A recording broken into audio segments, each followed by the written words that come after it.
Bonjour et bienvenue dans ce flash d'information. Hier jeudi s'est tenue une réunion du Conseil national de sécurité. C'était au palais de la présidence de la République en présence du chef de l'État.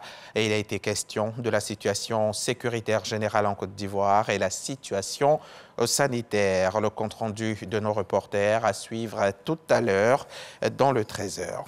D'ici là, intéressons-nous à cette audience du président Alassane Ouattara, audience accordée à Akinwumi Adesina, le président de la Banque africaine de développement, au centre des échanges. La prochaine assemblée annuelle de l'institution, le financement du corridor Abidjan-Lagos, également l'engagement de la BAD pour la COP 15, la COP désertification qui s'ouvre lundi 9 mai, ici même à Abidjan. Reportage. Donc, j'utilise l'occasion pour faire un briefing pour son Excellence, Monsieur le Président, sur 4 choses.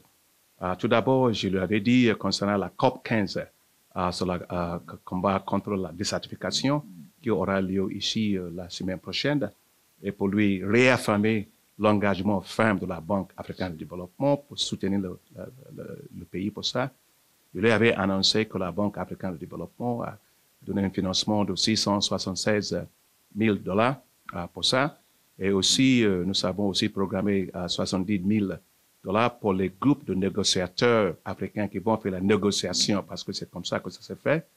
Ça, c'est pour ça. Et aussi, je lui avais aussi dit que la Banque africaine de développement va annoncer 500 millions de $ pour les Abidjan Legacy, qui est les choses à la fin de la conclusion pour cette conférence. Et deuxièmement, j'avais aussi dit pour son Excellence, Monsieur le Président, concernant l'Assemblée annuelle de la Banque africaine de développement, qui aura lieu le mois entre le 22 à 27 de ce mois à Accra. Et bon, je suis venu pour lui demander qu'il participe à ça. Et l'Excellence, Monsieur le Président, a été positif pour ça. Donc, je vous remercie, Excellence, Monsieur le Président. Et troisièmement, j'ai utilisé l'occasion aussi en tant que quelqu'un qui est connu globalement au niveau finance pour concernant le Fonds africain de développement qui est une des institutions de la Banque africaine de développement.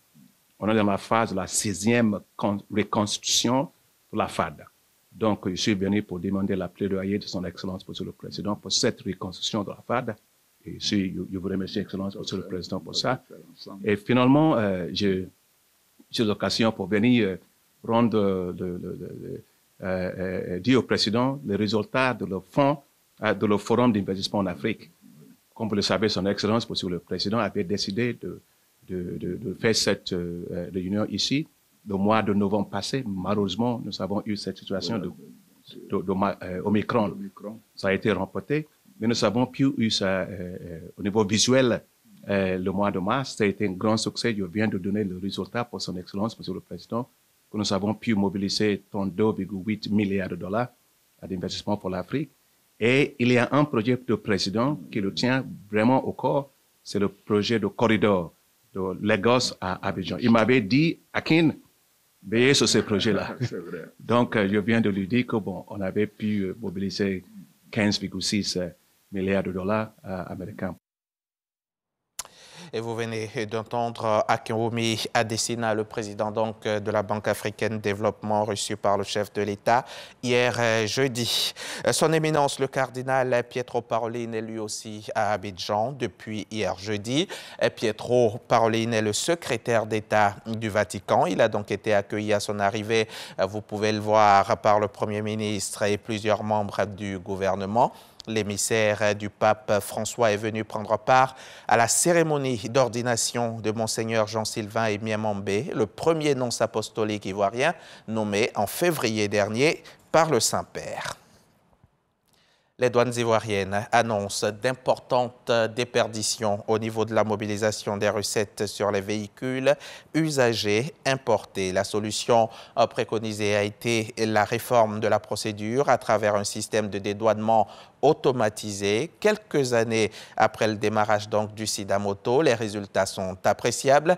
Les recouvrements ont connu un bond qualitatif. On en saura plus avec Lanciné Bakayoko. Ce sera dans le Trésor. Allons-y en Guinée. En Guinée, où le FNDC a déposé une nouvelle série de preuves contre le régime d'Alpha Condé au procureur général pour faciliter la tâche de l'instruction. Le mouvement était en pointe dans la crise de 2019-2020 et les manifestations contre un troisième mandat de l'ancien président. Le groupe avait porté plainte contre l'ex-chef d'État et la répression sanglante du mouvement de protestation.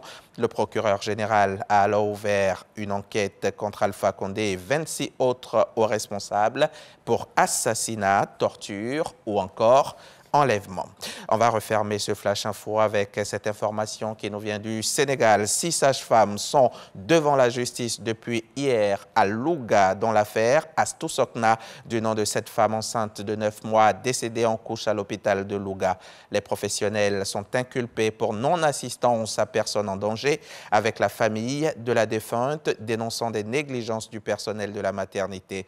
Mais pour la défense, ces poursuites sont injustes. Le procureur a toutefois requis la relaxe pour 2 des sages-femmes et la peine d'1 an de prison, dont 1 mois ferme pour les 4 autres. Et c'est ici qu'on s'arrête pour ce Flash Info. On se retrouve tout à l'heure à 13h pour le point complet de l'actualité.